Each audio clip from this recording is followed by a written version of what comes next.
What's up everybody? Welcome back or to the channel. So today we're going to be doing a complete handlebar swap on my 2016 Harley Davidson Street Glide Special right over here. Now I've never done a full handlebar swap by myself on a touring model.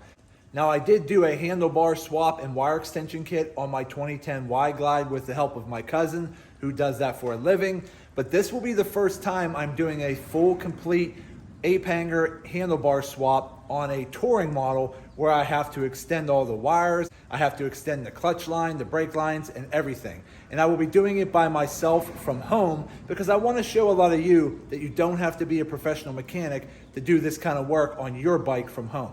So without further ado, let's jump in and take a closer look at what we're working with. So as you can see here, this is a 16-inch ape hanger handlebar throttle by wire for a touring model. Now I will put the link in the description of where I got all these products. In this box here, I have all of my wire extensions. So this right here, I have some extra bushings that are the polyurethane risers, which are a little stronger than just basic rubber. So I have those. I have some hose loom in here. I have my cable extensions, my brake line extension kit, and the wire harness extension kit. So I have all that, and I will be doing all that here shortly. And then once we put all the bars on and get everything wired in, see down here, I also have a tank rise kit that I'll be doing possibly in a separate video, but I got new hand grips here. I got new levers, and to bleed all of my brake lines and clutch fluid, I have the MITYVAC here. So I will be showing you how to do all of this work yourself as I'm teaching myself, which is going to make it easier for you. So the first thing we need to do when you're doing a full handlebar swap is start taking the bike apart. Now, if you have a jack or a motorcycle lift, I would recommend using that. It'll just make everything a lot easier for you. I just happen to have this Harbor Freight jack here, which works really well. I got this on sale for about $129. Works great. It's a foot pump jack. Can't go wrong with that. What I'm going to do is jack up the bike just a little bit to get it level. Then we got to start taking everything apart. So the first thing you got to do is we have to take off all of the seats. Then we're going to have to take off the gas tank. So when you're doing this project, you want to make sure your gas tank is low on gas so that you're not carrying around a full tank of gas, which could be very heavy. So my tank is pretty much low on gas, so I'll be able to disconnect that, take that off. Then we're going to have to take all the fairing off, and then we're going to have to unbolt the main fairing bracket just enough to where we could tilt it forward to gain access to our handlebars. So we're going to have to take off this ignition.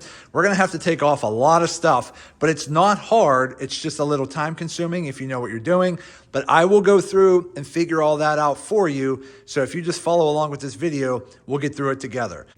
Okay, so I got the bike jacked up on the stand here, and I took off the whole seat, I took off the saddlebag, and I took off the side fairing.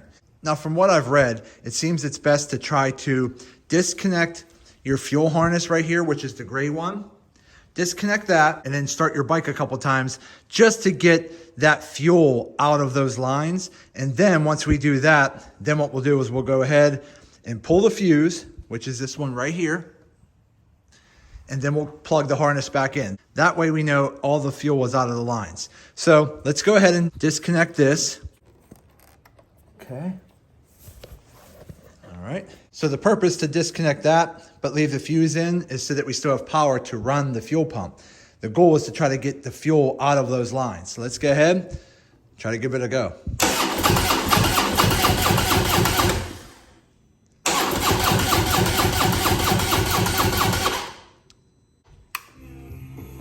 Okay, we should be good right now. So what I'm going to do is go ahead and plug that back in just so I don't forget to do it later. And then we're going to pull that fuse, and then we're going to go ahead and disconnect the fuel supply. So let me go ahead, plug this back in.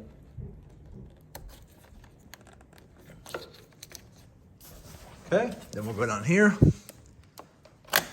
pull our fuse, set that aside. I'm gonna set it up here so I don't forget. So now what I would recommend is getting a rag because you don't want fuel draining everywhere. But if you just pull this sleeve down, It's pretty much like a disconnect, so it shouldn't drip gas everywhere, but I would still hold a rag here just in case. So let me go ahead and do that.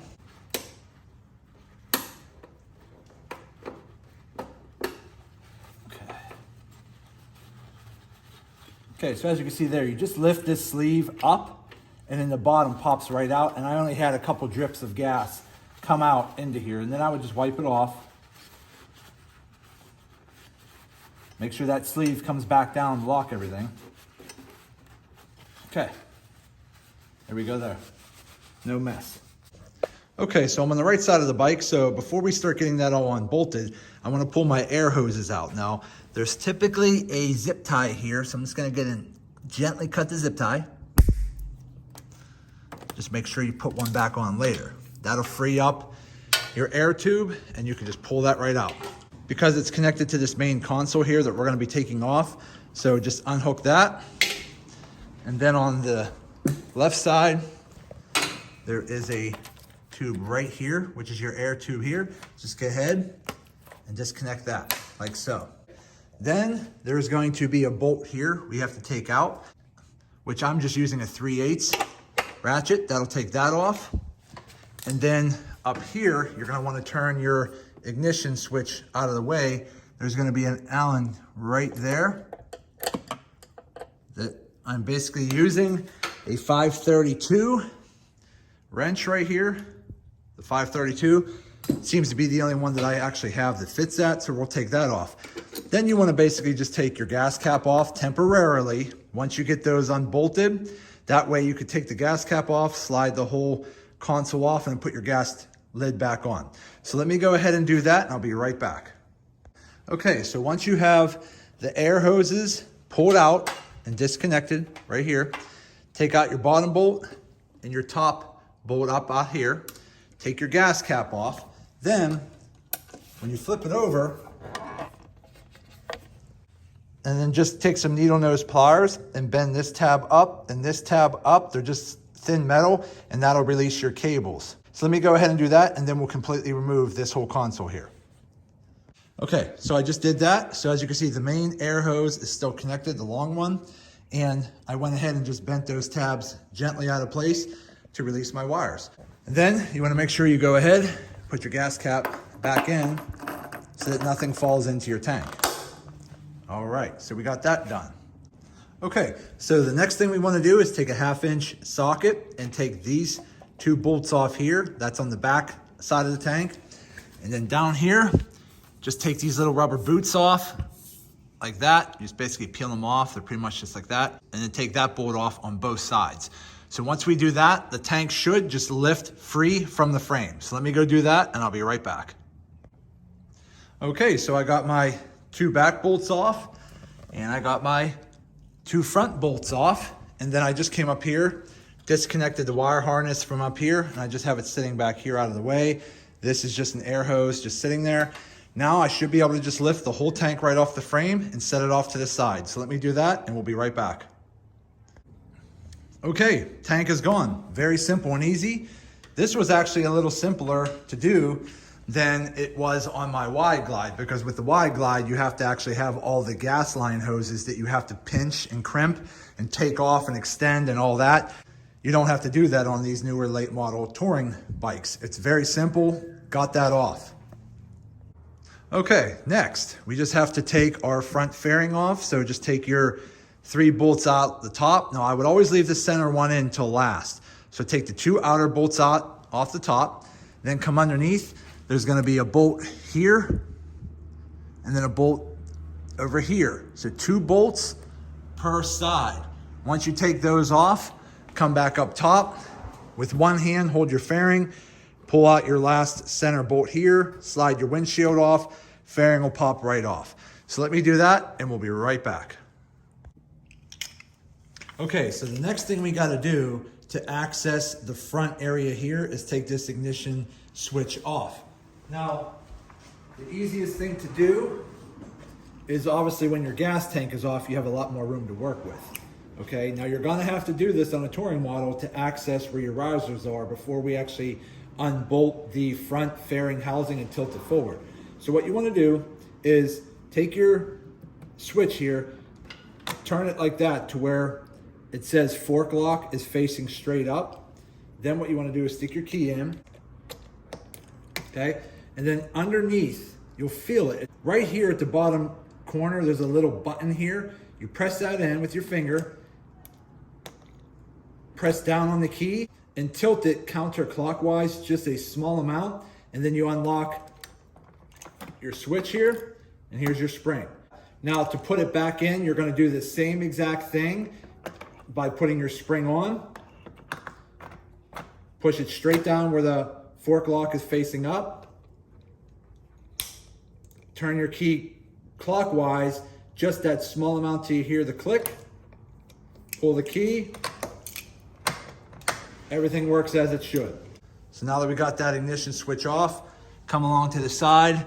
We're gonna unbolt our turn signal brackets from here and down there, and then we can take that bolt off on both sides, and that whole unit is gonna pop off. So let me go do that, and I'll be right back. Okay, so once you take the two outer nuts off of your turn signal lights, they just pop right off, your turn signal pops out. You're just gonna have a pinch clip here, pinch it, unplug it, set them to the side. Then you're gonna take out your two small hex bolts here, pop those out. Once you do that on both sides, your front here is gonna loosen up a little bit, and you're gonna have two harnesses right there and there. But all you gotta do is reach in, pinch clip that, unplug it, and it all pops off. So let me do that, and we'll be right back. Okay, we are almost there. We can see the light at the end of the tunnel. Right under there is where our bolts are that hold our handlebars. So then what I did was I completely removed the two bolts that your turn signal brackets mount to. Those bolts come out as a complete bolt. They'll look like this. Okay, I took two out on this side and two out on the other side. Once you take all that out, your front fairing clip here that covers this front end here pops right off. Set that to the side. Then once you go ahead and do that, you should be able to just take this fairing, pull up just a little bit, and tilt it forward. Okay, that's all you got to do there. Now, there we go. Now we have complete access to our handlebar bracket. Now we can work on taking off all of the handlebar controls, and that way we can get our handlebars completely removed.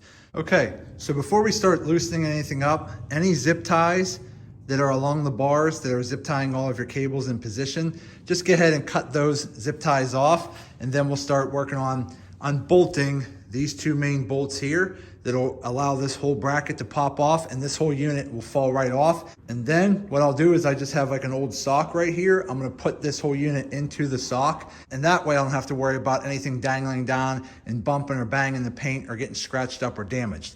Once we do that, we'll start taking off the bars. So once you take your outer housing brackets off, this is mounted on the bar. Just spin it forward like this, and then what happens is you can kind of take like a little screwdriver and just kind of push here, and then this pops right out. Just like that. It's like a hinge. See those little ribs right there? They basically just kind of grip on there.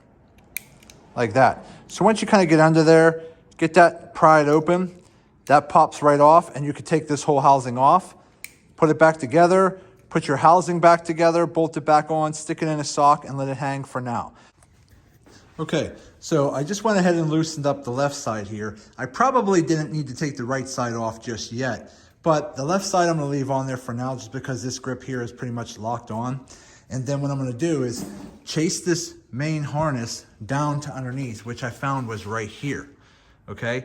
So I'm pretty much just going to document this harness is my left side, pinch that, unplug it. And then the right side is gonna be these two harnesses right there, okay? So it'll be this one here and this one here. Now, if you have more of an upgraded model that has heated grips and all kinds of other plugs, just chase the wires down to here and document where they are, and then go ahead and unplug them. So I'm gonna go ahead and unplug this side, and then the other side here. Okay, then I should be able to pull those wires through, and then I should have complete access to pull my bars off. So let me do that. Okay, we're coming along. So I went ahead and took that wire off, and I have it sitting over there in my sock. This is the right side throttle harness right there. And then I fished through this wire harness here for the left side. So I'm just gonna let that dangle for now. So now everything is where it needs to be. Now I'm gonna go ahead, unloosen those 4 bolts there and take these bars off. Okay, so we got the bars taken off, and there was one more harness coming out of here. This harness right here is easy to get off. You just take a tiny little screwdriver, push in that pin right there, and it pops out, and it was located right here to this harness right here. Okay, so now we got the bars off. We're gonna come over here, set them off to the side. And we are finally good. So we have our clutch cable here and our brake line over there. So everything's covered up. I have everything documented so that I can always refer back to this video and watch how to put it all back together. Then the next thing we're gonna have to do is start taking off those wires and fishing them through the handlebars, and then getting all that done. Once all that's done, we'll come back and start reinstalling everything, and then we'll have to extend our clutch cable and our brake lines. Okay, so the next thing I want to do is I'm going to be swapping out my bushings for the newer ones. So to do that, we're going to have to cut off these zip ties that are holding our clutch cable to this left side, and the zip tie on this side that's holding the clutch cable and this brake line here. So cut those 2 zip ties off just so we can get those lines out of the way. And then you're gonna have to tilt your bike to one side to get access to the bolt underneath. And then we'll just thread out the bolt from underneath so that we can take these bottom brackets and the bolts out, and then we'll have access to our bushings. So let me go do that and I'll be right back.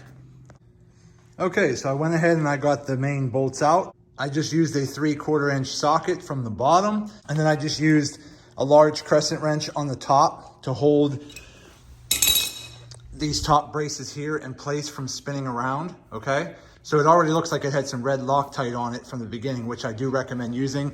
So when you're doing a job like this, I would definitely recommend having a tube of blue Loctite and some red Loctite. So now that I got the bolts taken out, I got the top caps taken off. The bottom caps I kept on the bolt so I don't forget about them. Now we can go ahead with a screwdriver and pretty much just try to jimmy out these bushings with a rubber mallet and a screwdriver, get those out. In this metal sleeve, we're gonna try to reuse that with our new bushings. So let me go in here and try to plug that out, and I'll be right back.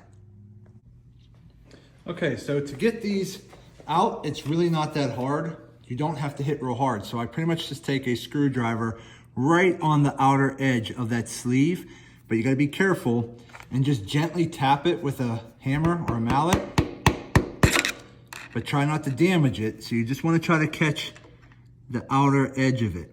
Move that bushing out of the way a little bit. Okay, you just wanna try to catch the outer edge. And gently pop it out the bottom. So I did make a small mistake when I had the ignition switch taken out. I turned the wheel, not thinking, and screwed up the ignition alignment. So I just went ahead and took the whole ignition assembly off, which is over here, like this. I'll have to get a star bit that fits that because it has that little nub in the middle, and take this apart, and I'll try to align that. So we'll come back and do that at a later time. But that's not that big of a deal, just a little bit more of a pain in the butt to get that lined up. But at least I'm getting the bushings put in, and we'll get all this put back, and we'll start our wiring today. And again, we'll come back and do the ignition here later. Okay, so I went ahead and put the metal sleeve into the new bushings here. Okay, these are the brand new ones. These are a little harder. And these polyurethane bushings are gonna be a lot stronger than these ones right here. Because these rubber ones, look, I can actually bend them and smush them. But then look at this one. You can barely bend it or move it. These are much stiffer and much better when you're dealing with taller handlebars. So I highly recommend, if you're swapping out your bars, just go ahead and swap out your bushings to the better ones. It's gonna save you a lot of headache later on down the road. But I put the metal sleeve back in the bushings. I'll feed it up from the bottom, push the top bushing in, we'll get the bushings in, and then we'll be done with that. Okay, so I went ahead and I got the new bushings installed. They were pretty easy getting them back in. I just used a tiny bit of grease on my finger just to lube them a little bit. And I stuck the metal sleeve through the bottom bushing, just about 1/4 of an inch to get it started. And I pushed it up from the bottom so that more of the metal sleeve stuck out from the top. Then I lubed up the top bushing, slid that on, and then I just used a rubber mallet to pound it into place. Everything fit. Got my brackets put back on and used just a drop of red Loctite on the threads just to make sure they give a nice good grip. And I used my top plate, sat it on top just to make sure all of the holes lined up. I put the bolts in just to make sure so everything was lined up, so we're all good to go. So now that's done, now we can start messing around with the wiring. Okay, so now we're gonna start attempting the wires. I already took all of the housings off of the old handlebars, and I took out my throttle by wire cable here as well. So I went through the kit that I showed you at the beginning of the video, and there are 3 main harnesses. So I just pretty much separated them into which one they go with. So this one here lines up with, I believe, 6 wires with the throttle by wire. This particular housing here has 2 harnesses, which lines up with the new one with 2 harnesses. This one here is a single harness, just like that, and all the wires line up the way they should. So now what we got to do is splice into them and start extending them.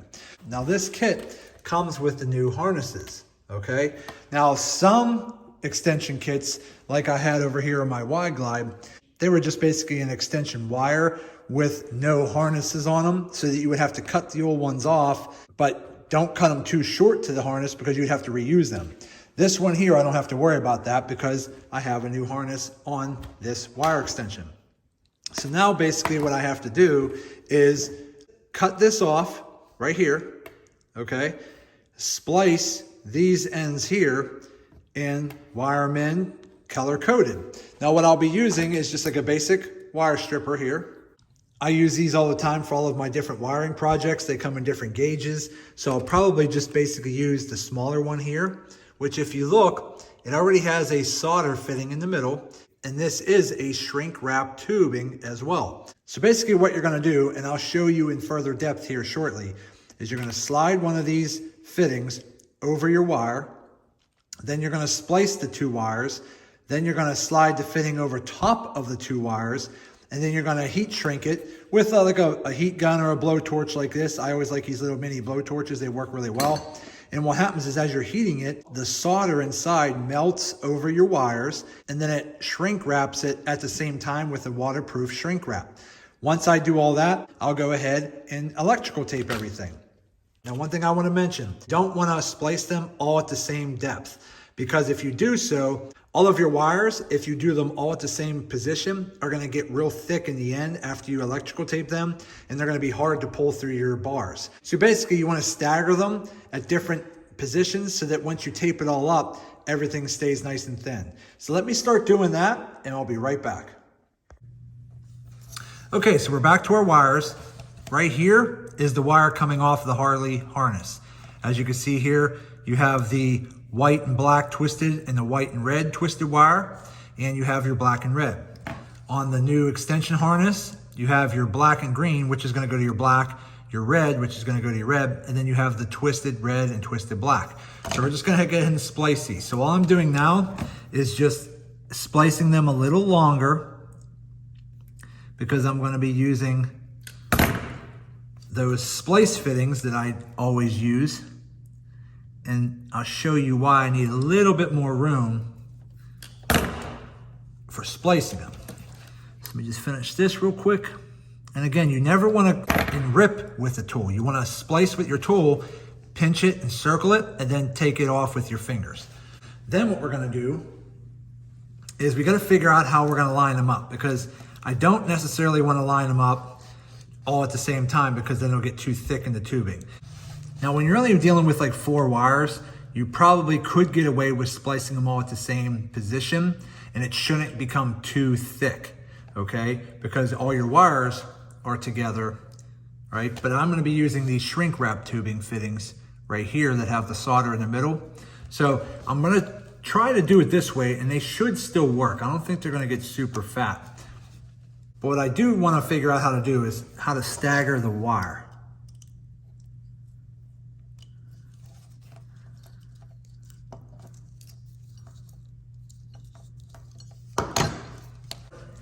Okay, so now that we're working on our wiring and I have them all spliced, I'm probably gonna have to cut a couple of these wires a little shorter to offset or stagger where my fittings are gonna be. So I think I can get away with 2 and 2 since there's 4 wires. I'll do the 2. I'll cut, since my fitting is about 1 inch long, I'll use it as reference. I'll come in about 1 inch on the Harley harness, and I'm gonna cut these a little shorter. Because if I cut these 2 shorter on the Harley harness, and then my red and black shorter on the extension harness, that allows me to have my fittings offset like this, instead of being stacked on top of each other, making the harness too thick. So I'm gonna try to offset them like that. So let me try to do that, and I'll be right back. Okay, so now that I got my fittings offset how I want them. So let's start with these wires right here. So we're gonna just start with the white with the black stripe. So what I would typically do is take a couple threads, say maybe half. There's not many, there's like 3 and 3. All right, and I'll take same half on this side too. Okay, now what you wanna do is take one of your fittings, slide it over one of the wires like that before you even connect anything, or split this side. So what we're gonna do is we slid the sleeve over. Now I'm gonna go ahead, separate my wires into like a little Y, okay? So as you can see here, I have them set up into like little Ys. Do you see what I mean? Okay, then you're gonna take the Ys, cross them over like this. Then, pinch, and then twist in opposite directions. And then you're left with that. A nice, tight fitting. Then you take your sleeve, slide it over, and you wanna make sure you locate the solder fitting right over top of the metal. Then take your little torch, let me get it on torch mode. Then we're gonna go ahead and solder it. Now you wanna move it around in different directions. Okay, and shrink wrap it. Now we're good. So now we have a tight, soldered, waterproof seal. Now it's gonna be hot, so be careful touching that. So now let me go ahead and do the other 3, and then I'll show you how they're gonna be staggered a little bit side to side. That way, once we put our wire loom back on and tape everything up real good, everything will be nice and protected. So let me start that and I'll be right back. Okay, so now you can see that when I actually get everything tied up, my main thicker portions are a little bit offset with the 2 and 2 like this, okay? So now I can go ahead, tape them all up, and the wire diameter is not gonna be that much thicker than the main cable itself. But if I staggered them all 4 together like my fingers are shown here, it would get real thick in that area. So staggering like that worked pretty good. So let me go ahead and get this all loomed up, and I'll get it electrical taped, and then this harness will be completely done. And then what we're gonna do is do the same exact procedure with the other 2 harnesses. So I'm not gonna film all of that in real time, just because I just showed you how I did it on these. And these are gonna be nice and tight. They're not gonna go anywhere, okay? So let me do that and we'll be right back.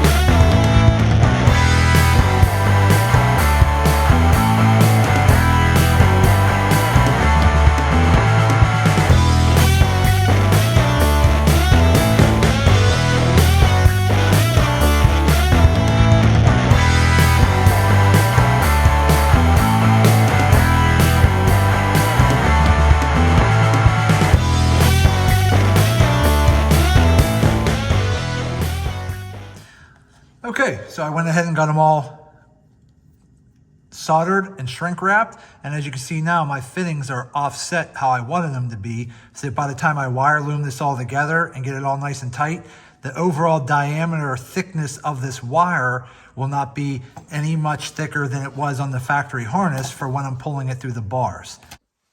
Okay, so I went ahead and finished up my last harness. This is actually the throttle harness here. So I got everything off-centered, so I did 3 to the right, 3 to the left. Again, I just off-centered them, and I have everything soldered, shrink wrapped, everything's good to go. So now I just have to pull my wire loom back over on both sides, electrical tape everything up, and then we'll be done with all 3 harnesses. So let me finish that up, and we'll be right back. Okay, so I got the controls and the hand grips installed. I did get the throttle wire pulled through. It was not fun at all. It does get hung up here in this sharp bend, but all I have to do now is get my cables pulled through these slots here, bring them down out the bottom, and we should be good to go. Since I had such trouble trying to pull this one through, I did go to the store and I bought like 10 feet of this little galvanized wire. This does not have any plastic sheathing on it. And then I bought little end crimps here, okay? So I'm gonna try to use that to fish through to pull my control cables through the bars. Once I get that done, we should be good to go. So let me keep working on that and I'll be back. Okay, so I went ahead and I just pretty much cut my cord in about 5 feet because it's probably much longer than I even need it to be, but I wanted to have some leverage if needed. So I went ahead, just crimped the ends like that, okay? That way I have a little loop in case I need to attach to something there. On the bigger end, just like that. Now I actually have a handle. So I'm gonna shove this side through the bars to attach to my actual cable. So I wanted to take this cable and wrap it up my actual control cable, tape it all on with electrical tape, and then I can use this as a grip to get some leverage to help yank it through. So hopefully this works a lot better, because when I pulled my throttle cable through, I was just using like a thin string and it kept snapping and breaking because those bars are so sharp on the inside. I needed something that was going to be a little stronger, and this did the trick. So I believe I bought like 10 or 15 feet for around $4. And then it was like $1 something for those crimp ends. So now I got 2 cables to work with in case one ever breaks or gets ruined. I have a backup set to work with. So this is a very small investment. So if you end up working on motorcycles a lot and you need to have something that pulls things through, this right here I think is going to be the best thing you can do for the lowest cost. So let me keep working on pulling those cables through and we'll be back. Okay, so we finally got the wire harnesses pulled through the bars. This was not an easy task. I did end up using this metal wire loop here. This actually worked out really, really good.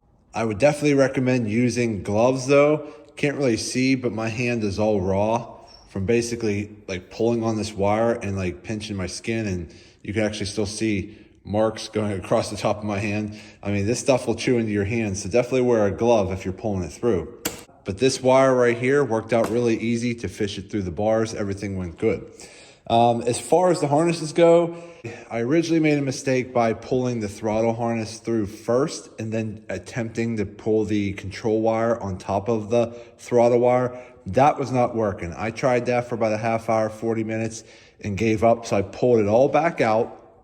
Then I actually took the one control harness here and taped it to the throttle harness, but staggered the harness ends so that they didn't just bulk up in the top. Taped it all up, pulled that through as one. That worked a lot easier. And then on the other side, it's just one double harness. All I did was stagger the harness ends like behind each other so that they didn't get too bulky. Taped it all up, pulled that through. So it took me a little while to get it all done, but ultimately I got it all pulled through. I don't see any damage to the wire loom or anything like that. So it actually went pretty good. It just took me a little while to figure it all out, but ultimately at the end, we got it done. But overall, the bars are wired. We just got to get them back on the bike and we'll be good to go. After that, we can start tackling our clutch and our brake line extensions.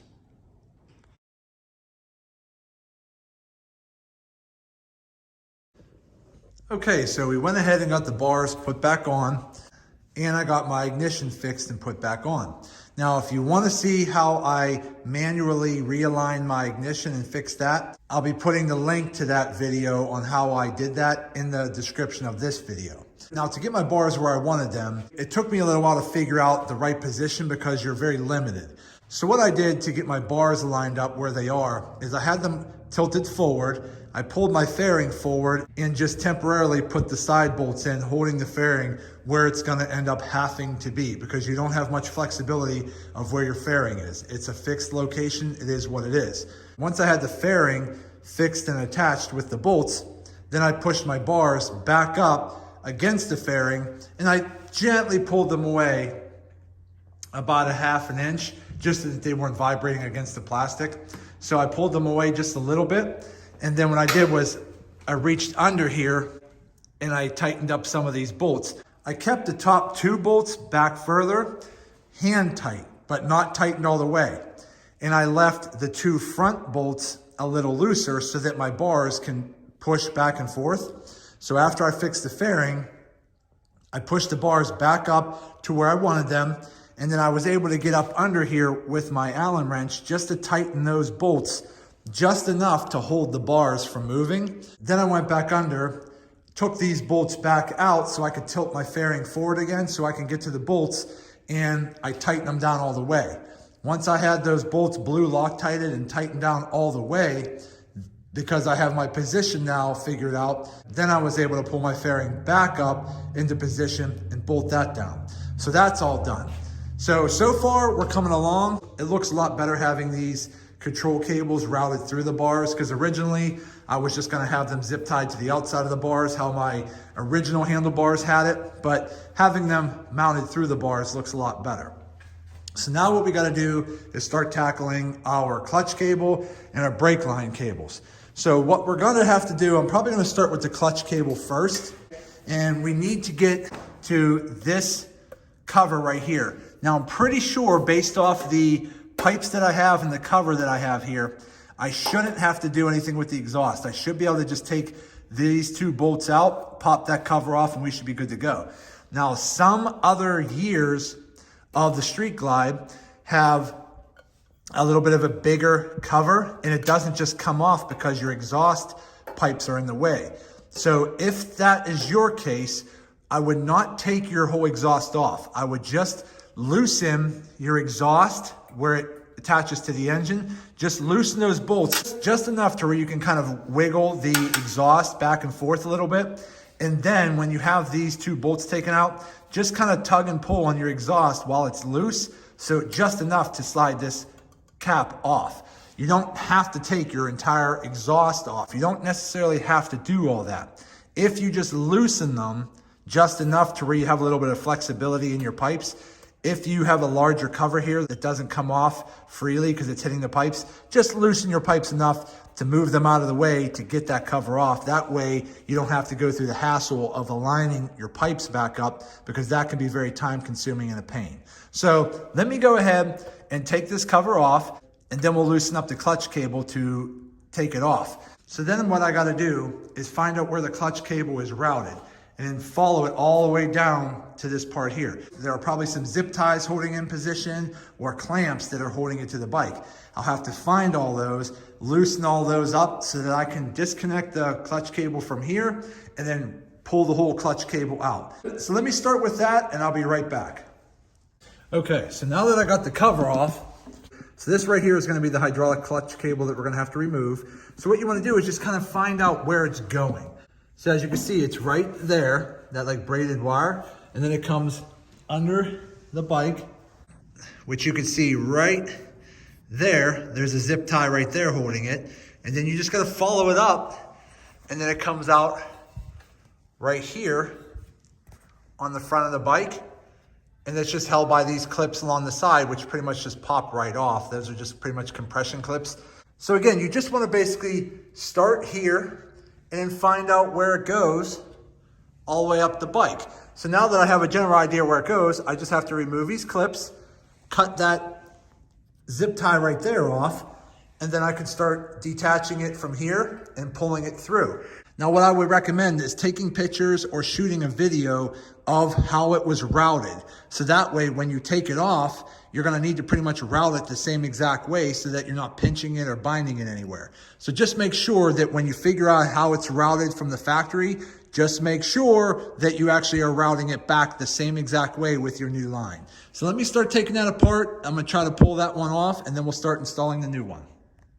Okay, so I went ahead and put an old towel on the ground, put a little bit of paper towel under here just in case any drips come out. So now I just gotta take a wrench. I'm just gonna be using, it looks like a size 11, and we're just gonna loosen this up right here.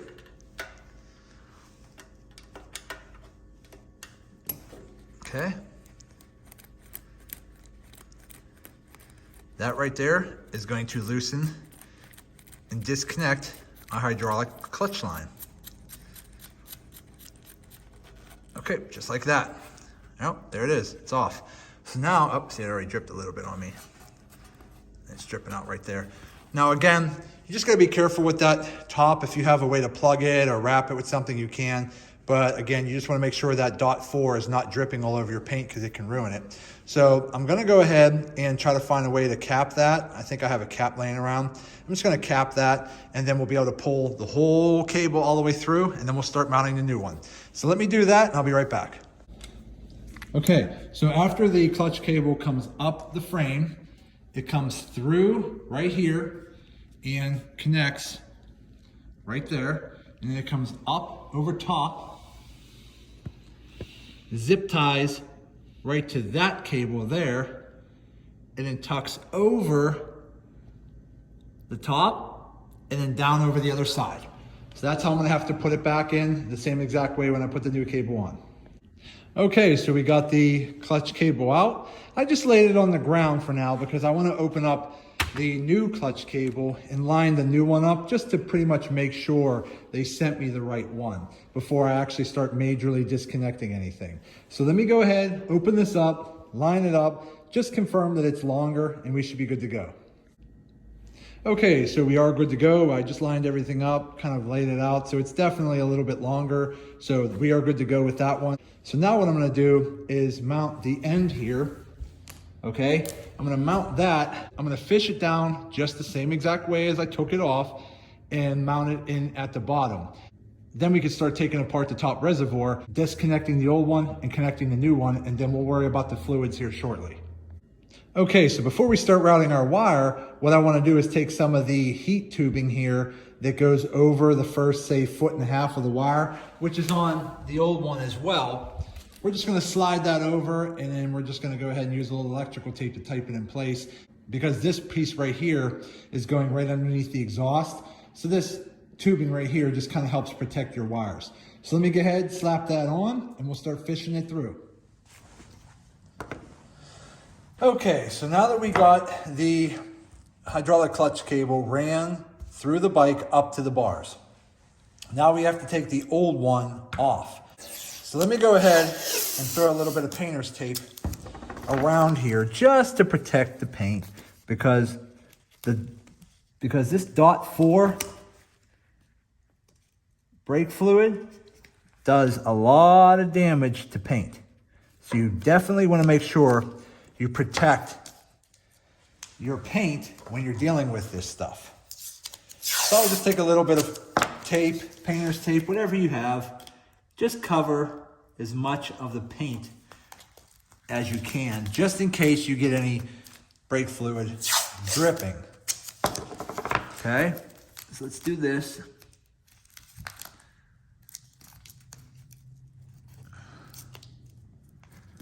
Now again,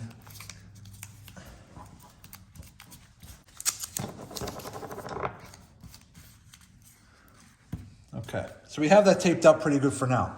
Now what I'm gonna do is take the top of the reservoir off and inspect the fluid. Now, it's definitely important to check your fluids and possibly flush them every 1 to 2 years, depending on the condition of your fluid, because what happens is this .4, pretty much any of this brake fluid, when it is in a container, brand new and sealed, this stuff has a very long shelf life. But as soon as you open that container and pour it into a reservoir, over time, it starts to degrade. And what happens is the brake fluid over time starts to break down into more water. So you end up having a certain percentage of water in your brake fluid. And what happens is this brake fluid is meant to get extremely hot. But when that degradation of the brake fluid happens and you end up with a higher percentage of water in that brake fluid, that water boils at a much lower temperature. So what happens is you end up getting water boiling at an earlier time than the brake fluid does, and it ends up giving you poor brake and clutch performance. So the last thing you want to do when you're out on the road is having your clutch not working right, or even worse, you don't want your brakes to not work correctly. So what you want to do is always test and check your fluid, I'd say every year, just to be safe. Okay, see if we can get this lid off. See if I can get it off without spilling anything. Oh, there we go. Okay, we got our gasket there. I probably taped it on a little bit. Yeah. Okay, take our gasket out. Okay, and what we're gonna do is just inspect the gasket just to make sure it's not dry rotted or torn or cracked or anything like that. And it looks pretty good, but I'm gonna lay it right down on the paper towel so it's not ruining anything. And as you can see, the condition of the fluid is a little dirty, as you can see here, but it's kind of hard to tell because a lot of this brake fluid looks very similar. Okay, so we're just gonna go ahead and try to, I don't have a siphon, so I'm just gonna try to pour some of this out into this bottle. Just like that. And then we'll wipe it off. Just to clean some of the old stuff out of there because I'm gonna be replacing it with new fluid. Because again, I don't have a tester right now, but they make these testers that you can put in here that test the water content in your fluid. And I do plan on ordering one just to have it. But since I'm changing my fluid right now, I know everything's gonna be good. So just know though, if you already have a bike and you haven't changed your fluids for quite some time, you definitely want to get that changed, because if you have any higher than 4% water content in here, you're in danger. So you really want to keep 0 to 1% of water content in your brake fluid. So definitely keep an eye on the water content, and you can always buy a little cheap meter on Amazon. They're usually like 10 bucks or something like that, and you just dip it in there and it tests. But since I'm replacing all my fluid with new, I don't have much to worry about. So let me go ahead and unbolt my cable from the back, and then we'll start putting everything back together. I'll be back in a minute. Okay, so I went ahead and I got my hydraulic clutch cable installed. I have it ran down to the bottom, zip tied, ran up where it was. I have my clip here. I have the next clip right there. And then I have it running up into the rubber clip towards the front, which is right here. I have it fished up through the fairing where it went. It's just dangling here for now until I get everything back together. I have everything mounted. Everything's good to go. I have not put the new fluid in there yet. I'm waiting till last to get that done, but everything's mounted and good to go. So now I need to start working on the brake line.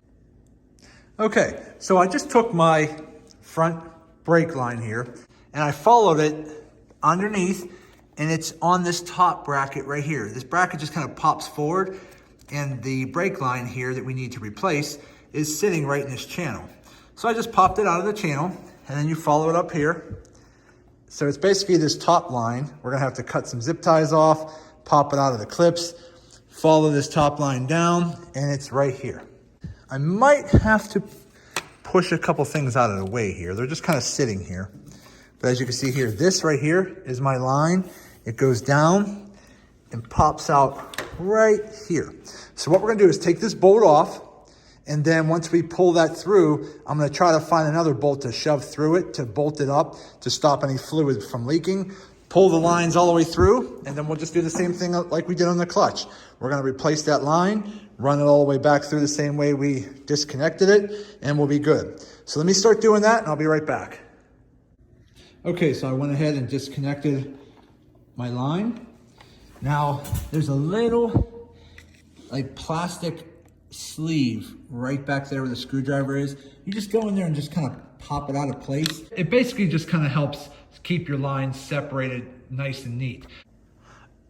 Okay, so I just popped it out. This is exactly what it looks like. It's just a plastic clip that sticks down over top of all those metal prongs to keep everything nice and separated. So now I just have to use a wrench to take this bolt out. When that bolt pops out, this whole brake line is gonna release, and it might leak a little bit. So before you start taking that bolt out, definitely put a rag here and cover all this up until you can put a bolt back in, which I'll show you here in a second to stop it from leaking. So let me do that real quick and I'll be right back. Okay, so I went ahead and just wiggled this out of place, and then as soon as I was able to pull it out, I hurried up and just shoved an existing nut and bolt with some washers on that I had laying around in my toolbox, just to stop this from leaking temporarily. If you don't do that, it's gonna leak all over the floor and all over your bike. And again, you don't want the .4, .5, or .3 or any kind of brake fluid dripping all over your bike frame or your floor. So I went ahead and just shoved the bolt in here for now. And again, there's my wire. It's very simple to take out. Here is your bolt right here you're gonna take out. I would just suggest putting it back in just temporarily so that you don't lose it or misplace it. And also so that no dirt or debris goes down in there for now. So now we just got to finish taking everything off, and then we'll start putting the new one on. So let me do that. I'll be right back. Okay, so we are pretty much done hooking up the brake line. So I got the brake line fished all the way down here, connected to the block. Now the brake line that comes in this LA Choppers extension kit does not look like the same shape as the one that comes off of the factory ABS block. Here's what I'm talking about. This is the factory one that has that weird odd shape, kind of fits in like a puzzle. It's bent in a specific way to fit perfectly from the factory. The one that comes with the kit, these are just additional cables I don't need. The end is gonna look like that. It's still gonna bolt down with a banjo bolt to the block. It's just not shaped like that. But it looks like it's gonna work either way. It's just shaped a little different. It doesn't have that blocky look. It's just bolted down like that. So everything's bolted down. It runs all the way up along the line. It fits in all the right places. I have everything zip tied the way it was. I have everything hooked up here the way it was. Just like that, using the new bolt. I have the washers in, so everything is lined up the way it should be. I just added a zip tie here just to hold the brake cable from flopping around in front of me because I don't want it like sticking out in front of here a little bit. So I just have it zip tied there a little bit. And the same thing on the clutch. I got that installed, got the washers in, got it zip tied at the bottom. Everything is run. Now right now my reservoirs are empty. I still need to go fill them, and then I'll have to use the MITYVAC to pump the fluid through the lines to get the air out. We'll end up doing that next. But I just wanted to show you that everything is done so far. I just need to make sure I tighten everything up a little bit. So let me keep moving on and we should be good to go. Okay, so we are back and got everything mounted up here in the handlebars. Got my control wires ran through the handlebars. I have my hydraulic fluid cables zip tied to the bar right here and here, just to keep the cable from sliding out from the sides, to keep it nice and tight flush behind the bar so that you don't see it. So a nice clean job there. I have everything put back together. I have my ignition switch that I manually aligned, and I have the front clip put on over here. I have the fairing all bolted in here and there. Everything's bolted in, good to go. So I still have the fuse out, mainly because I don't have the gas tank or the fuel lines hooked up or anything yet. So I'm not worried about all that at this time. But so far, everything's looking good. I got the new grips on. Now I don't have the new levers put on yet because I have those black milled levers. I didn't put them on yet because I don't want to take any chances of getting any of the brake fluid once I fill these up and bleed the brakes in hydraulic fluid. I don't want to get any of that fluid on the new grips. So I'm just going to wait for them to do that last. But so far, everything's good to go. See, it's already starting to leak down here a little bit. I gotta get that tightened up a little bit. So what we're gonna do next, now that everything's back in order, the fairing's hooked up, the cables are extended, the wires are extended, everything's good. Now we just have to go ahead and fill up our reservoirs and start bleeding it through the line. Now what I'm gonna use to do that is gonna be this MITYVAC over here. Here's my new levers here. I'm gonna use this MITYVAC. Now the MITYVAC is more of a pump. So it's not gonna blow the air, it's gonna suck the air. So obviously what we're gonna do is we're gonna have to take the reservoir cap off, put a little fluid in there, hook up the MITYVAC down here and start pumping it so we're able to pull the fluid from the reservoir down through the lines, down to here. Now we're gonna have to make some adjustments to the MITYVAC so that it's pulling the liquid at a slow rate, because I'm gonna have to let that sit there while I stand up top and keep filling up the reservoir with the brake fluid so that it doesn't drain all the way down and start sucking air back into the line. So that's what we're gonna do for the clutch. The brake, same thing. Take the cap off, put some fluid in. We're gonna have to connect the MITYVAC over here to our bleeder line, which is right here. Take that little rubber cap off, hook the MITYVAC up there, same thing. Pump a little bit of air through, so we're sucking the air through, drawing the fluid from up here through the lines, down into here. Once I get all that done, top off the reservoir, we're good to go there. And I'll have to do the same thing on this side. Down here, hook it up there, pump the fluid through. Once both sides are done, we'll top off the reservoir, cap it off, and we're done. Once all that's done, and I verified that everything's good, we'll put our plugs back in the end here of the handlebars that I have. We'll make sure everything's tight, and then once everything's working and running and good to go, we'll start putting the bike back together. But so far, it's coming along. So let's keep moving on, and let's get this fluid done. Okay, we are back. So I already got the master cylinders taped up, just in case I drip any of the brake fluid out of the reservoirs. So we got them taped up. So I'm gonna go ahead and shut the door because it is snowing today. It is cold out and I've already shoveled the driveway and it's about 12 degrees. So we're gonna shut the garage door and hopefully get this done without freezing out here in the garage. So let me get that going and we'll be right back. Okay, so the first thing we're gonna do is we're gonna start unpacking our MITYVAC. Now, you don't have to use the MITYVAC. You could do this other ways. Some people use it with just a large syringe with a long tube. That works too. Primarily what you're doing with the syringe is hooking your syringe tube to the bottom and then you're pushing air up through the top, which is perfectly fine. That works good. Or you could use a MITYVAC or something similar to this that has a sucking action. You're gonna hook it up to the bottom and you're actually gonna pull the fluid from the top down through the bottom. But to do that, you have to make sure you do it slowly and pay attention because as the MITYVAC is slowly pulling the liquid through from the reservoir down through the line, you have to make sure you're up top, topping off the reservoir with additional fluid so that you're not sucking air down in those lines. So we're gonna go ahead and unpack the MITYVAC, get it set up, and we're gonna get this done. Okay, we are back. And I got the MITYVAC opened up. Now a lot of this stuff you're probably not gonna use. So these are just different fittings for different applications depending on what you're gonna use this MITYVAC for. So there's an entire manual showing you all kinds of different things this thing is capable of doing. Most of this stuff though, we're not gonna be using today. That's gonna be for different applications. So we're gonna go ahead, set all that stuff over there. What we are going to be using today is this stuff right here. So the gun with the gauge comes as one unit. You're gonna take your short hose right here and attach it from one side of the cap to the gun.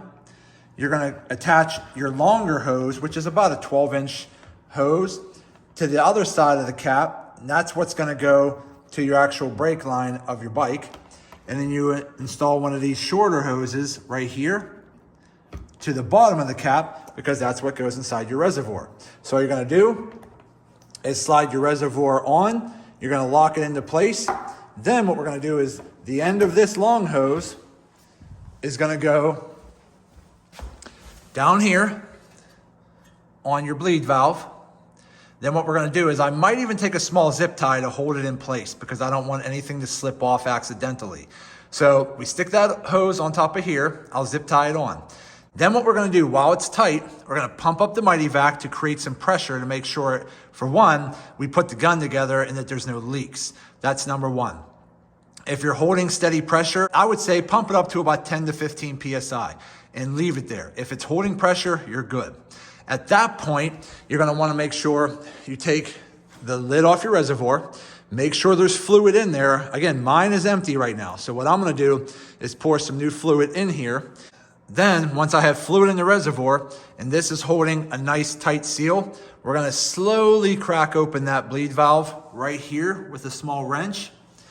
We're gonna open that up just slightly enough to where the MITYVAC is gonna pull fluid from that reservoir down the line and out here and into the MITYVAC reservoir.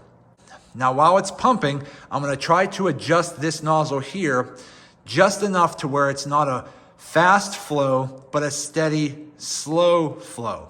That way I can have the MITYVAC sitting here while I come up here and slowly keep topping the fluid off, because the last thing you want to do is suck all the fluid through to where you're now starting to suck air through the line, which is the last thing we want to do. So let me start getting this set up and we're going to get this done. Okay, so I went ahead and I took my little green cap off the nozzle. All right.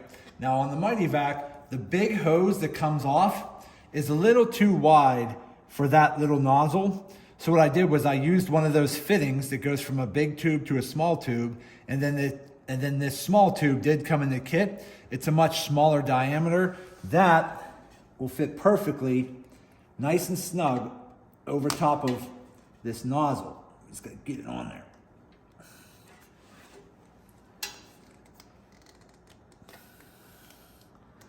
Okay, just like that. Now, if you want, you can always use a zip tie if you want, just to make it a little bit more snug, which I might try. This is a very small fitting here, but you don't want to cover the area that you're going to have to put a wrench on. So you're going to have to make sure you don't cover that area. I'm just trying to tighten this a little bit. That should work. That should be okay. Cut this little off so it's not, I'm just gonna cut this little tab off. Now again, I don't even know if this is helping this zip tie, but we're gonna try it anyways. Okay, so now that the MITYVAC is all hooked up, now what we're gonna do is we're gonna try to pump it up. Now you don't wanna hit this button because that's gonna release your air. So we're just gonna try to pump it up and see if we can get it to hold. Let's go to 15. Okay, as you can see there, it's holding, it's not moving. So obviously all my fittings are having a nice tight fitting. So you can always put zip ties on any of these fittings if you need to, especially if these tubes start to get a little older and they get a little worn out. It's probably better just to replace them. But as you can see right now, I'm holding 15 PSI, so we're actually good. Okay, so I'm gonna go ahead and put this towel under here like so, just in case anything happens to drip out or anything like that, because again, I don't want this fluid dripping anywhere. All right, so we're good to go there.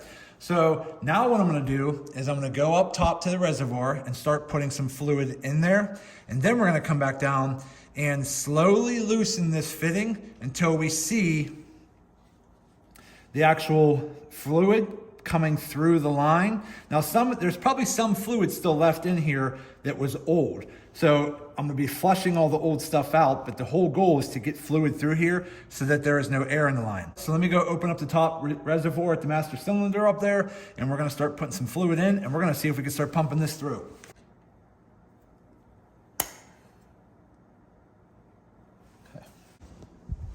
Okay, so as you can see up here, I have my handlebars tilted just a little bit and held with a twisty knot to keep my reservoir fairly level. So I have it filled to full with fresh new fluid. Now what we're going to do is come down here and we're going to gently open this up until fluid starts to flow down into this tube. So we're going to try to do that here now. Now I didn't have a small enough wrench, so I'm trying to use these needle nose plier grips. Now again, as you're pulling air through, you might need to pump up the MITYVAC just a little bit. So as you can see here, starting to get some fluid coming through. I'm not going to do too much. As you can see, my pressure is starting to go down a little bit. Fluid is slowly pumping through.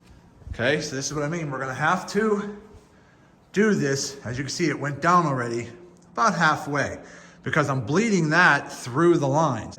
So this reservoir has to keep being topped off. So I'm going to leave the camera down here looking at this, and then I'll be monitoring what's happening over here, looking over the bike.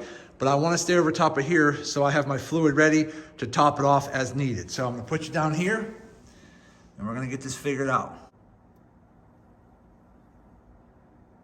Now that's what I'm looking for. I'm waiting for fluid to come through with less air bubbles. So as long as fluid's coming through,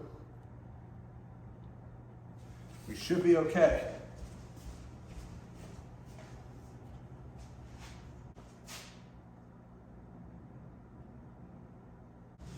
Again, just keep an eye on the fluid coming out and keep an eye on your reservoir. As long as you're getting fluid coming out with a steady flow and your reservoir has enough fluid in it so it's not sucking in air.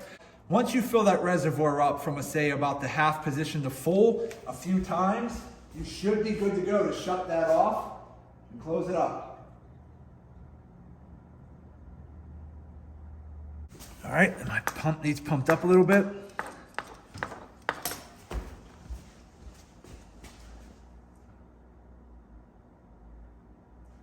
Okay.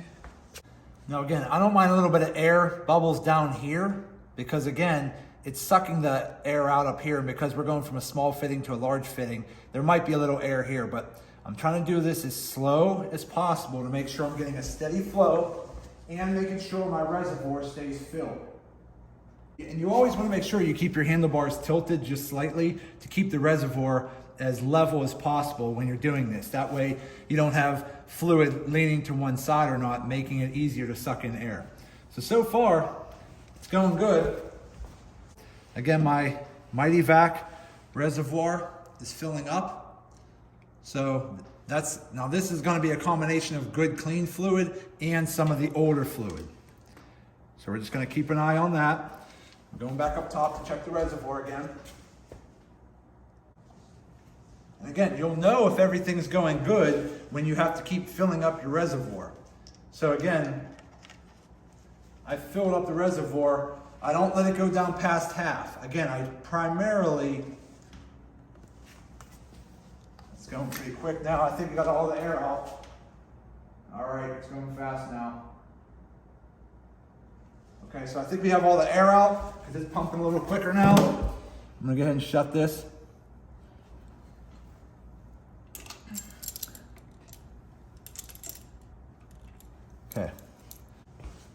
Okay, I think we're good.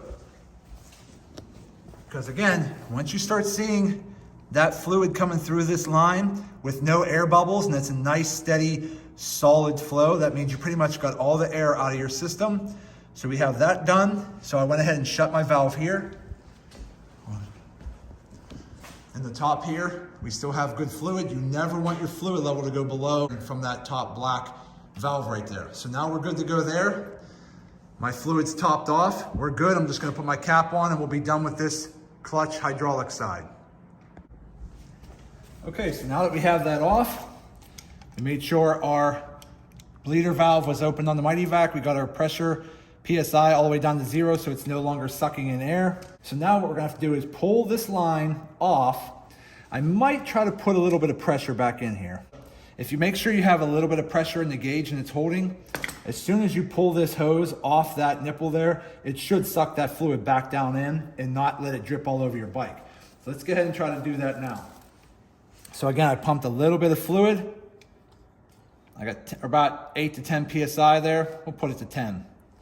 Let that sit like that. Now let's go ahead and try to pop this off. Put a little rag under here just in case.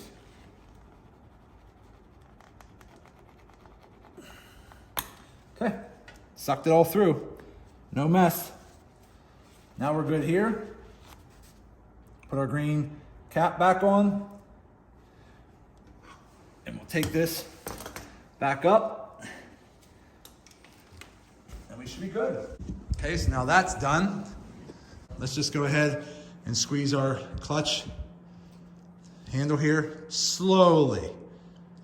Not hard, just to squeeze out any last bubbles. Again, you're just doing slight little, like that. Slow and easy. I'm getting some nice tension here. Again, very, very little, almost no bubbles are coming out. Again, very, very little. You just do that a little bit until you see no more bubbles coming out the top. And there's hardly any bubbles coming out. So I think we pretty much got all the air out of our line. Once you have that, you want to make sure your fluid is topped off all the way up to the fill line. Put your cap on, and then you're done. Okay, we're good. We got our gasket put back in. We got our cap put back on. Everything's wiped off and tight. We inspected our outside fitting. There's no leaks there. We inspected up here. Nothing's leaking there. I have a nice tight clutch feel here, so we're good to go with that. And then next, we're gonna work on the front brakes here. Now with the front brakes, we're primarily gonna have to bleed them out of both sides of the front wheel. So let's start on this one here, just because it's probably easier to see. Here is the nipple here. You just gotta take the rubber cap off, and we're gonna do the same exact thing. Now this one might take a little bit more fluid. I'm not sure, because we have two sides pulling from the same reservoir. So what we're gonna do is we're gonna start here and start pulling the fluid down, okay? Because what's gonna happen is the fluid's gonna come down the main line, and then it's gonna hit here and it gets sucked in through this side. So once we do this side and we bleed everything through, we're gonna go do that side, do the same thing, bleed everything through and keep topping off the top master cylinder there. Once all that's done, we should be good to go. So let me start getting prepared for that and get everything hooked up, and we should be good. Now I'm gonna have to empty this reservoir here because it's full, and then I'm gonna have to take this short hose off because I need the thicker hose at the bottom to go on the fatter nipple in the front. So let me get that prepared and we'll be right back. Okay, so I already did the one side of the bike. So as you can see here, I got nice clear fluid in the reservoir. I was pumping it out down here. As you can see, I got that done. And I was pulling it out of this side of the bike, which is the shift side of the bike. So now that side is done. Now I'm gonna bring you over here. Now we're on this side of the bike where I have a little bit more room, because again, I had the wheel turned to the left so I can keep my reservoir more flat. And with the light, the chair, and the tools, I didn't really have a good angle for the camera. So I did that side first, but I'm gonna show you on this side now that I have more room to do so. So let's jump in. Okay, so just like I did on the other side, I took my rubber cap off. I put my hose on the bleed line. I pumped up the MITYVAC to make sure I'm holding pressure. I'm keeping an eye on my fluid up at the top reservoir, and I just cracked this open just a little bit to start letting fluid suck through. Now I'm back up top, putting a little bit more fluid in the reservoir. Back down below, I'm gonna crack this open a little bit, check on my PSI, still holding pretty good. Open this up just a little bit more.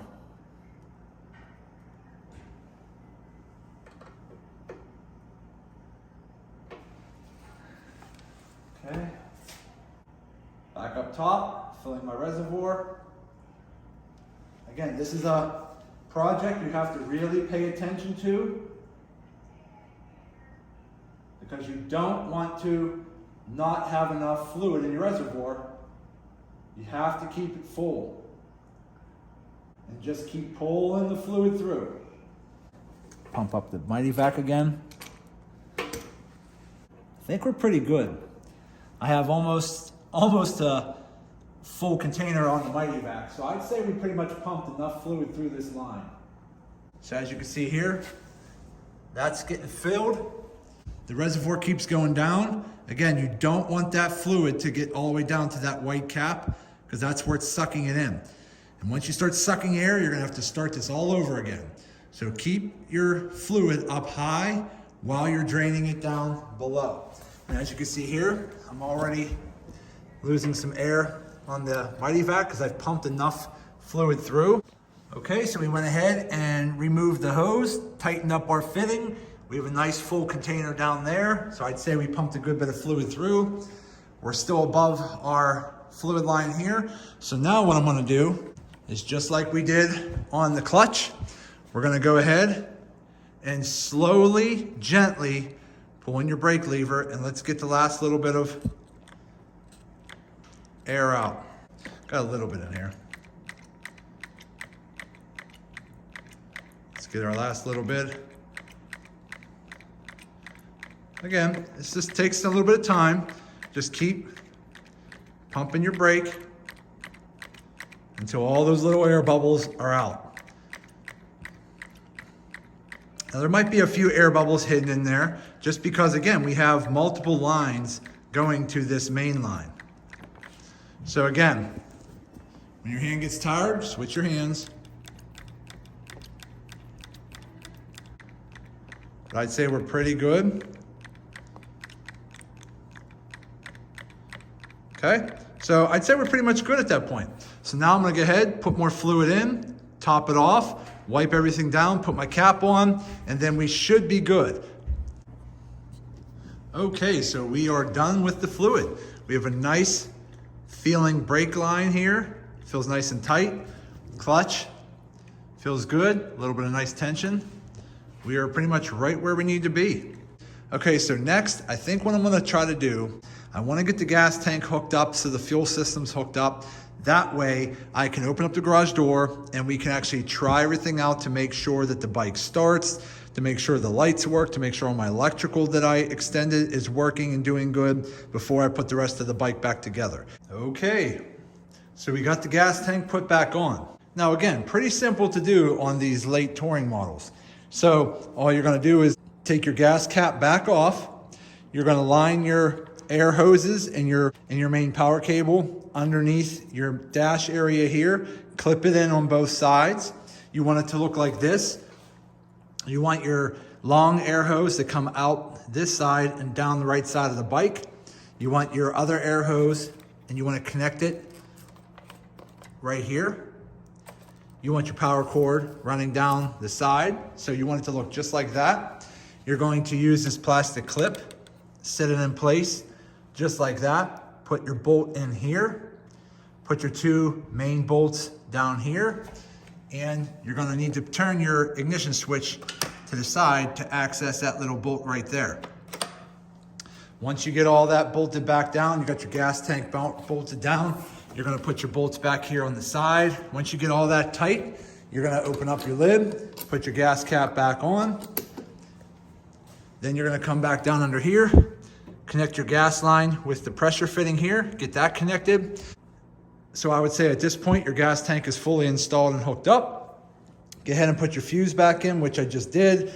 You're just gonna pop it in right here. So let's go ahead and give it a go and see if it works. And again, as long as everything works, then I can actually shut the bike off. I still have it up on the stand just in case. So as long as everything works, I'll shut it off. I'll go back over the bike to make sure all of my bolts are tightened. We'll get our turn signals installed. We'll get our front fairing put back on with the headlight. We'll start putting the bike together. Okay, so we just went ahead, put the bike down on the ground, pulled the jack out, opened up the garage door. I put my seat on. Let's go ahead and give it a go. Again, I'm a little bit nervous here because again, this was my first time doing all of this by myself, which was a lot of work. I gotta say, I worked on this for probably an hour or 2 hours almost every day this past week. So it took me a good 8 hours to do all this myself, if not a little longer. But let's go ahead and let me adjust my camera. Let's go ahead and Dinosaur adventure. turn that off. Turn on the ignition. We are in neutral. Whew, here we go.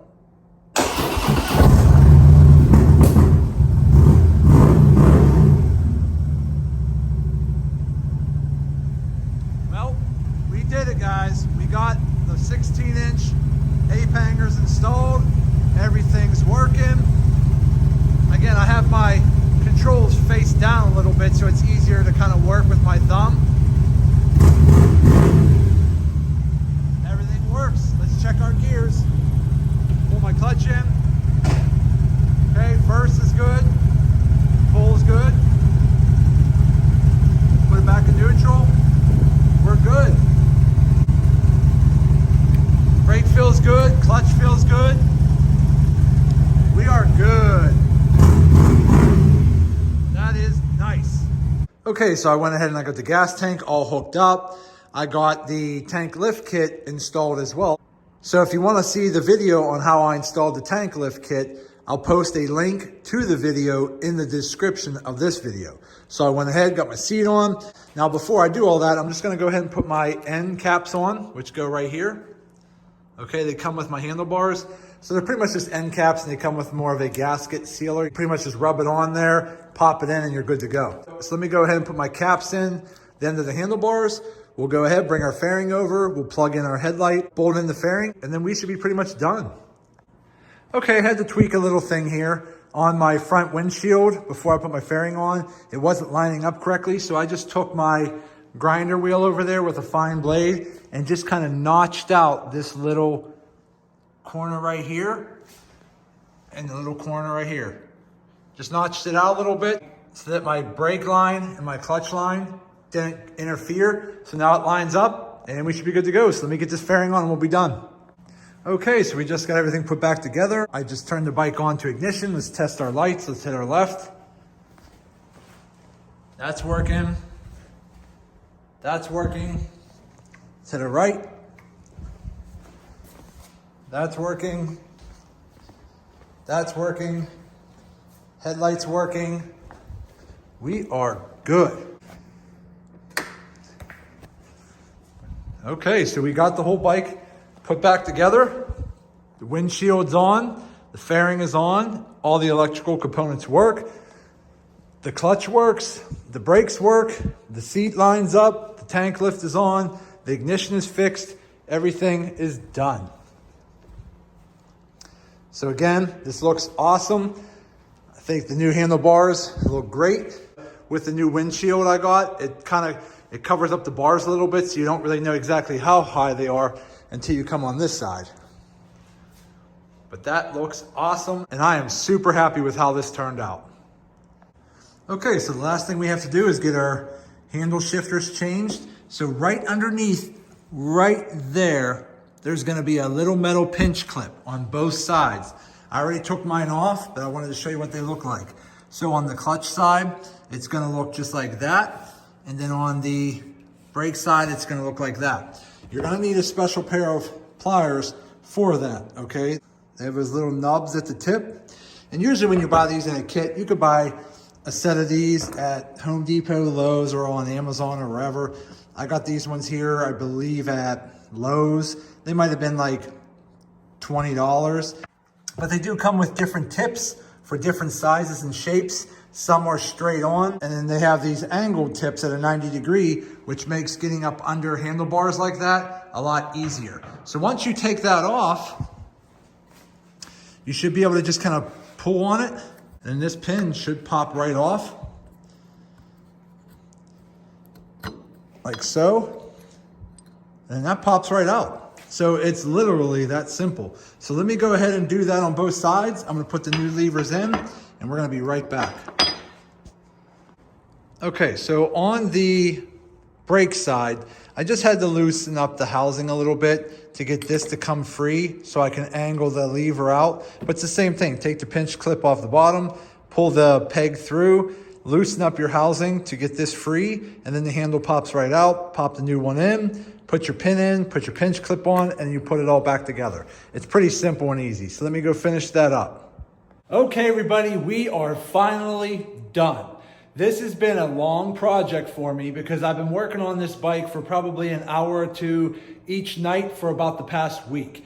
So again, I wanted to take my time, film everything, create a couple videos out of this experience, and then pass it on to all of you. So let's do a quick walkover and I'll show you what we did. Okay, so I still have the bike on the jack. So obviously what we did is we stripped everything down, took off the saddlebags, the seat, the gas tank, the fairing, everything. We disconnected all of our wiring. We ripped out the brake line and we ripped out the clutch line. Then what we did was we went ahead and extended all of our electrical line harnesses with that kit that I showed you. Then I was able to fish the wire through the handlebars, which was not easy. It was a pain in the butt, but we got it done.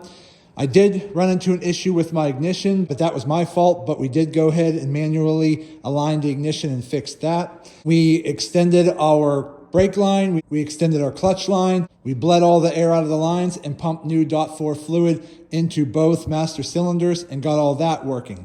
I also did a 2-inch tank lift kit on the gas tank here, put everything back together, everything got wired up. We put new grips on. These are the Harley Davidson hand grips here. And we put the new black milled levers on here as well. So all of that was done in this past week or so. Again, it's been a long week, a lot of headaches, a lot of work. But we did get the 16-inch ape hangers installed on my 2016 Street Glide Special. I saved a ton of money without going to Harley Davidson or a shop to have this done. And I did this all by myself. Now, just so you guys all know, I am not a mechanic by trade. I actually work in an office all day. But I like to get into projects. I like to do different things and learn new skills. So I just go online, check out a couple videos, read a few things, at least familiarize myself with what I'm going to do. And then I dive in and figure it out. It's that simple. But I did a lot of the hard work trying to figure all this out by myself. And I filmed it all and edited everything so that you guys can watch how to do this whole thing by yourself. But the whole purpose is to show you guys that you don't have to be a professional mechanic. You just have to be patient and take the time to figure it all out. Again, there is a ton of information out there on YouTube, on the internet. You just got to do a little research and have faith in yourself that you could do the work yourself. Again, it's a better experience to get your hands dirty, dive in, figure it out for yourself. That way, at the end of the day, when you're enjoying your bike, you know that you put the work into customizing it the way that you like it. You didn't have to spend a ton of money paying somebody else to do the work. Now, I understand that if you have health problems or you don't have the capabilities to do it and you're paying somebody to do the work, that's perfectly fine. But if you do have the capabilities, do it yourself. You're going to feel better at the end of the day. So again, if you find this video helpful, do me a favor, hit that thumbs up button, like this video. If you have any questions, feel free to leave them in the comments section and I'll get back to you as soon as I possibly can. And do me a favor, subscribe to the channel because it definitely helps me out and I greatly appreciate it. So I just wanted to say thank you to each and every one of you. I truly appreciate all of the support. Thank you, and as always, see you in the next video.